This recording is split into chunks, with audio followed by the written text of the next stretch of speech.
Perkenalkan, nama saya Yuda Andika Putra Sitepu. Di dalam mata kuliah kepemimpinan ini, di sini saya akan membahas mengenai analisa pengaruh perilaku kepemimpinan pengusaha kecil terhadap budaya kerja.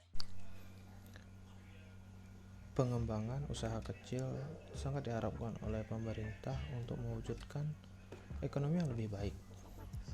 Karena melalui pengusaha kecil diyakini mampu mengangkat Indonesia dari keterpurukan ekonomi yang menopang pertumbuhan ekonomi secara berkeseluruhan. Karena jumlahnya yang cukup besar dan kemampuannya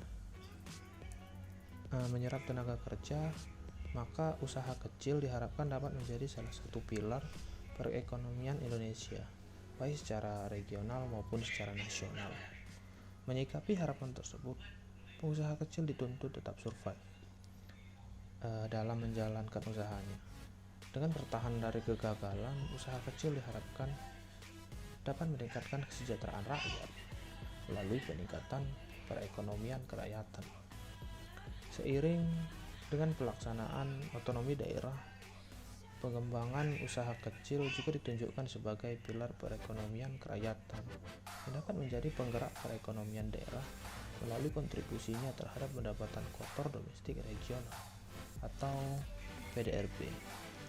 Untuk bertahan dari kegagalan, di mana persaingan bisnis di pasar global menjadi semakin kompetitif, maka para pemilik usaha kecil dituntut untuk memiliki pengetahuan dan keterampilan manajerial yang cukup agar mampu mengkaji permasalahan bisnis yang timbul secara rasional. Di Indonesia, pada umumnya pemilik usaha kecil di bidang jasa berfungsi sebagai manajer, pengelola, perencana, pengawas, dan sekaligus sebagai pemimpin usaha. Hal ini tidak sesuai dengan ajas-ajas manajemen yang dikemukakan oleh Hal Ridgeland's kolom yang mengatakan bahwa pemimpin berbeda dengan mengelola.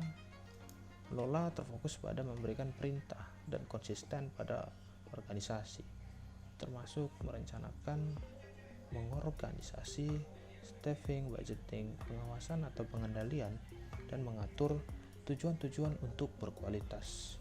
Sedangkan memimpin adalah kemampuan untuk mempengaruhi, memotivasi, dan memberi perintah kepada orang lain secara langsung untuk mencapai tujuan-tujuan yang diinginkan.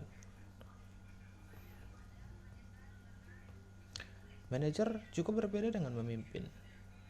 Manajer ditetapkan mereka mempunyai legitimasi kekuasaan yang dapat memberi hadiah dan hukuman kepada para bawahannya pada posisi jabatan formal, sedangkan pemimpin muncul dari satu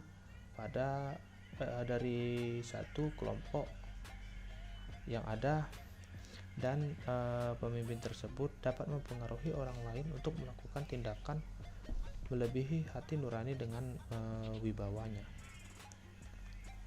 Jadi dari hasil mengenai analisa pengaruh perilaku kepemimpinan seorang pemilik usaha di lingkungan usaha kecil bidang jasa, menurut saya itu terpengaruh sangat besar, khususnya mengenai pemimpin ini, karena efektivitas kepemimpinan seorang pemilik usaha tergantung pada besarnya hasil-hasil kepemimpinannya.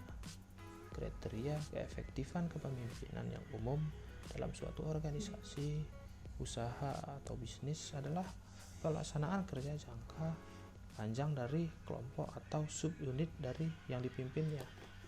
Perilaku kepemimpinan usaha kecil ini di bidang jasa yang efektif tidak hanya mempengaruhi karyawannya, tetapi juga mampu menjamin bahwa karyawannya mencapai pelaksanaan kerja yang terbaik. Maka dengan demikian, hasil yang diinginkan oleh pemilik usaha juga dapat terpenuhi karena keterlibatan antara semua hal tersebut.